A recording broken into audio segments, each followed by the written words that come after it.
Hello বন্ধুরা, আমি শিউলি। আমার নতুন একটা ভিডিওতে অনেক অনেক ভালোবাসা এবং স্বাগত।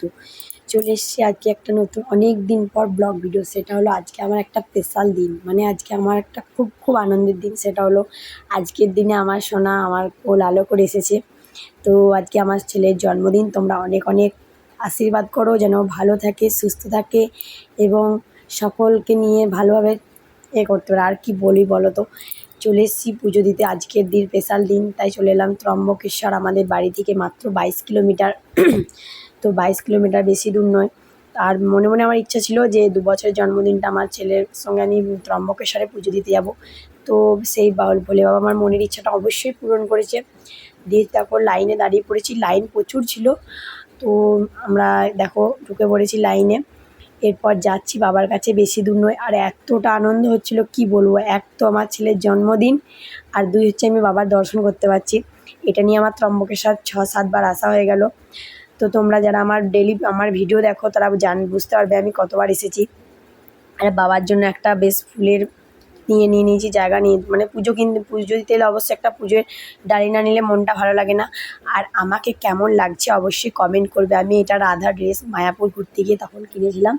তো ভাবলাম কখন পরবো, আর এই ভালো দিনে আমি ভাবলাম পুজো দিতে যাচ্ছি, আমার ছেলের জন্মদিন, তো এই ড্রেসটাই পরে নিই। আর এইদিকে দেখো লাইনটা সেরকম, মানে এই দিকটা হচ্ছে এটা হচ্ছে টিকিট কেটে আসতে হয়, 200 টাকা টিকিট। সেরকম ভিড় নেই, তাও ভিড় আছে। আর যা রোদ গরম পড়েছে, তাই ভাবলাম চলে যাই তোমার ইয়েতে, মানে পয়সা দিয়ে কোনো কিছু অসুবিধা নেই। এটা ঠাকুরের ডোনেশনই হবে আমার ছেলের জন্মদিনে, একটা ভালো দিনে ঠাকুরের কাছে আসতে পেরেছি, খুব খুব ভালো লাগছে। আর এদিকে দেখো তাড়াহুড়ো করে যাচ্ছি, কেননা লাইন ফাঁকা আছে। আর বাবার না হলে 8টার সময় হচ্ছে তোমার পুজো হবে। আর এখন বাজছে তোমার, আমরা চলে এসেছি 6টার মধ্যে। পুরো দেখো এখনো ভোরবেলা। আর এখন বাবার মন্দিরে কাজ হচ্ছে। সামনে আছে আমাদের 2027 নাসিকে কুম্ভ মেলা হবে পঞ্চবটিতে। তাই সেই জন্য রাস্তাঘাটও তো প্রচুর কাজ চলছে। আর এদিকে বাবার মন্দিরটাও ঠিকঠাক করছে। আর ওই দিকে লাইন দেখছি, ওটা হচ্ছে জেনারেলের লাইন, মানে ওটা বিনা টিকিটে। তো ওদিকে আমরা জিজ্ঞেস করছিলাম যে ভাই তোমরা কত রাত্রি এসেছো, পাশের আমাদের ছিল যারা, তাদেরকে বলছে আমরা 4টে থেকে লাইন দিচ্ছি। তাহলে বুঝতে পারছো কত ওরা অর্ধেক রাতে চলে এসছে। আর এদিকে দেখো কথা বলতে বলতে আমার পুজো দেওয়া কমপ্লিট, কেননা ওখানে মন্দিরের ভিতরে মোবাইল অ্যালাউ নেই, তাই জন্য আমি ওখানে ভিডিও করতে পারিনি। আর এদিকে দেখো আমি তো পুজো করে মন তো আমার খুব ভালো শান্তি হয়ে গেল। এত সুন্দর লাগছিল, ভালো লাগছিল কি বলবো। আমার ছেলের জন্মদিন, এমনি আমার মন তো আনন্দে দ্বিগুণ। আর এদিকে একটু আমরা ফটোশ্যুট করে নেবো বলে ওইদিকে যাচ্ছি। ওই ত্রিশূলটার কাছে মানে বাবার মন্দিরে আসলাম আর একটু ফটো তুলবো না, এটা তো হয় না না। আর এদিকে গরম বলে না, দেখো ভক্তরা কত রাত্রি সব চলে এসছে। আর এদিকে আমি একটু ভালো ফটো তুলে নিই, ভিডিও করে নিই, বেশ ভালোও লাগছে। আর এই ত্রিশূলটা দেখে তো আমার মন পুরো ফ্রি হয়ে যায়।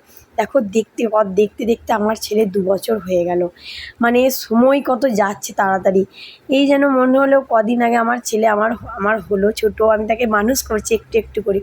কী জানো তো বন্ধুরা, সময় মানে ও বড় হয়ে যাবে, ওর ছোটোবেলার আমার টাইমে ঘুমও আসবে, টাইমে খাওয়া সব হয়ে যাবে, কিন্তু এই জিনিসগুলো আমি আর পাবো না, জানো তো ফিরে।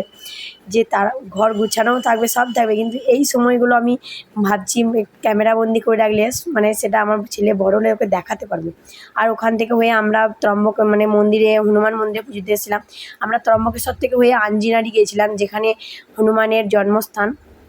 আঞ্জিনারি, হনুমান হচ্ছে মহাদেব ভোলে বাবার একটা অবতার।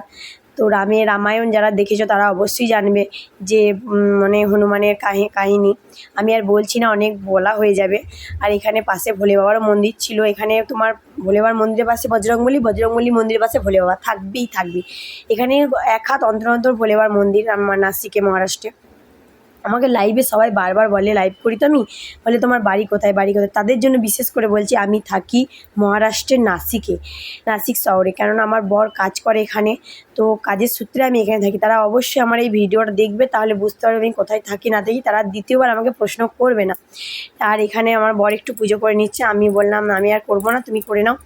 আর এখানে ও তো এত খুশি, এদিক ওদিক ছুটে বেড়াচ্ছে।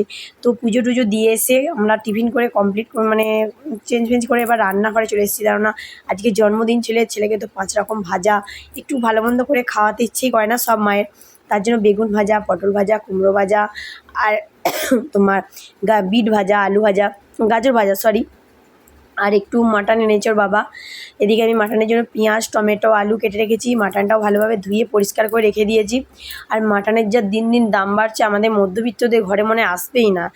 চলো, কিছু করার নেই, স্পেশাল দিনে তো স্পেশাল স্পেশাল রান্না করতেই হবে। আমি বেশি কিছু করছি না, ওই 5 রকম ভাজা আর মাটনও হচ্ছে, কেননা যা গরম পড়েছে, ছেলে তো খাবে আর কতটা। দেখো, কথা বলতে বলতে আমার কিন্তু রান্না কমপ্লিট হয়ে গেছে। আর ওর বাবাকে বললাম যে তুমি ওর থালাটা সাজিয়ে দাও, কেননা এত প্রচুর ঘুমিয়ে গিয়েছিলো।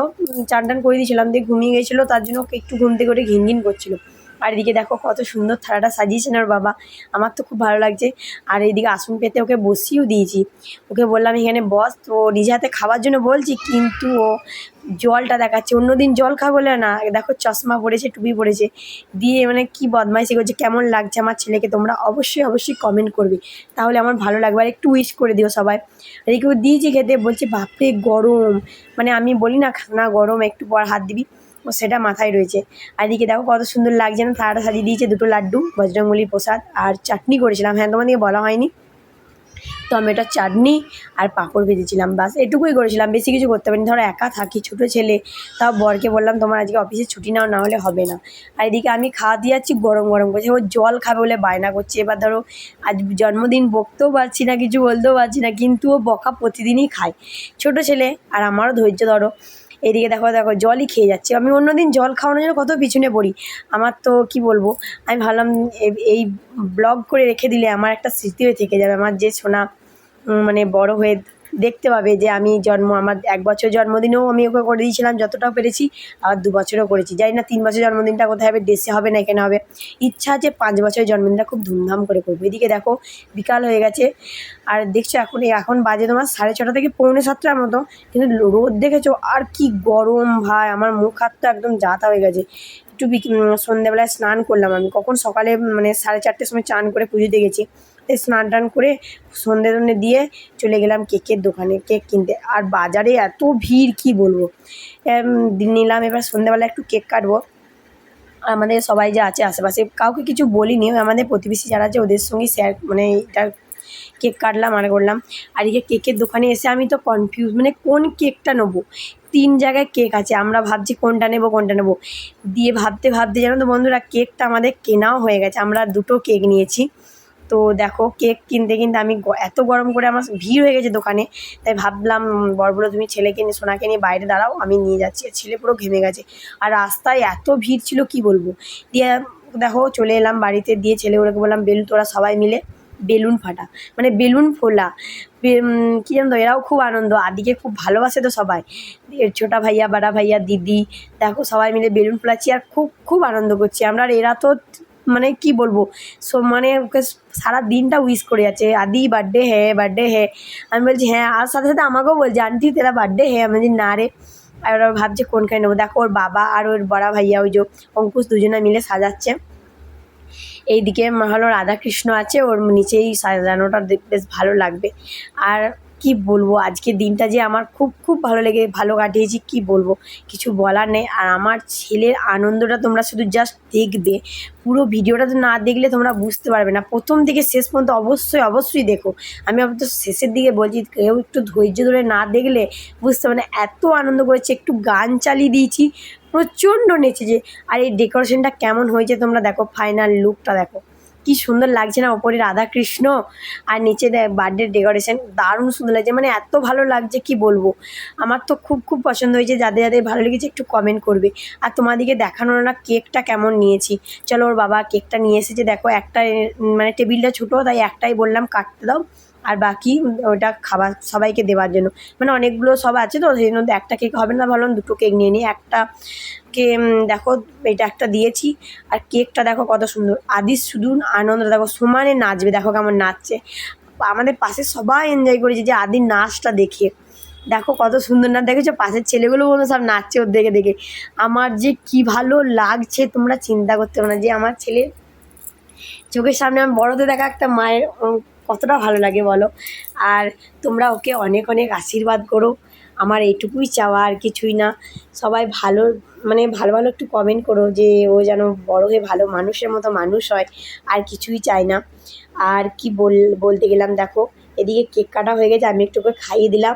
আর ভাবলাম সবাই করছে, একটু নিয়ে নিয়ে আনন্দ। আর মাঝে না একটা বেলুন ফেটে গিয়েছিলো। তো ভিডিওটা ভালো লাগলে অবশ্যই লাইক করো। Bye bye, tata.